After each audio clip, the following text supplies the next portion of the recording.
So we've got a really old door here. It used to have a mortise lock in it, and I need to put just a single latch handle in it. So we've got this hole that we need to fill here, as well as fixing this up. One of the things I try to do if I'm ever doing chisel work is to outline what it is that you want to chisel with a knife beforehand, so that your chisel doesn't pass by or crack any of the wood.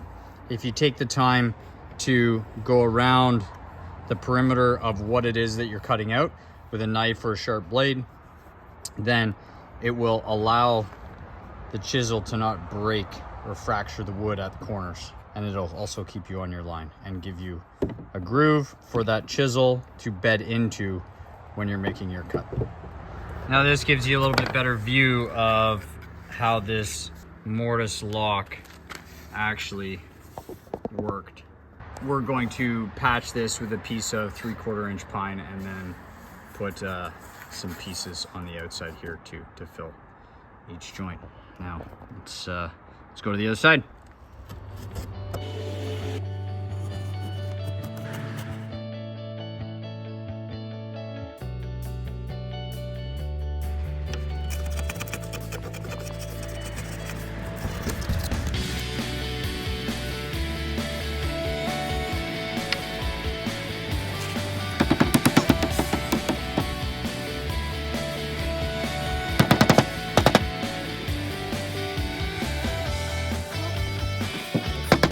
All right, we've got the patches in and we've got it all clamped up. We're gonna let the glue dry and come back. Clamps are off. Let's start chiseling.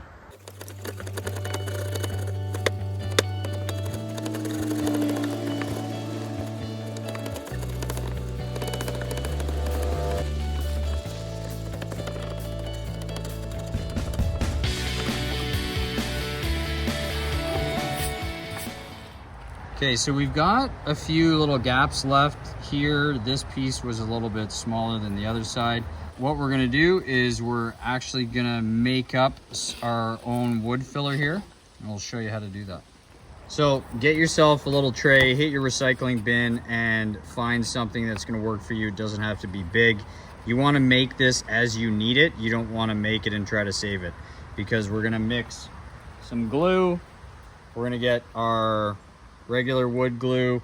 You're gonna grab the bag off the back of your saw, or if you want really fine sawdust, you can use the bag off the back of your sander. That's gonna be some really fine stuff. This is off my miter saw, so it is a little bit gritty. We're gonna mix that together and get it to the right consistency and get it into those gaps.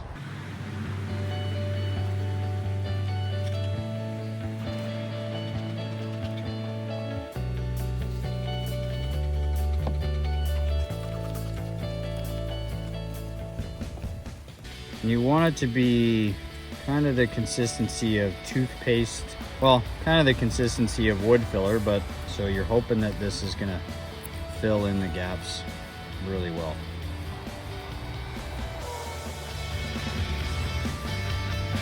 Now feel free to pack this stuff right in there. Now, if you are using this on a door where you want to match the wood, don't just grab sawdust from here. Actually grab sawdust from that exact wood that you're cutting, sanding, or anything. So a little bit of forethought in emptying your saw bag before and using that specific wood is going to help. All right, so we've let this dry overnight, came back this morning, and it is nice and hard. Let's put the sander on it and see how it turned out. We're gonna give it a sand here with a light 120 grit paper on this Bosch sander. This is an awesome sander if you're looking for one.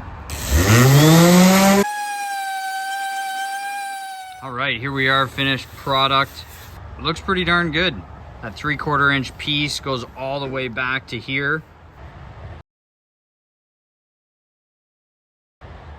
Thanks very much for coming by the channel today. Hope you enjoyed it, and we'll see you on the next one.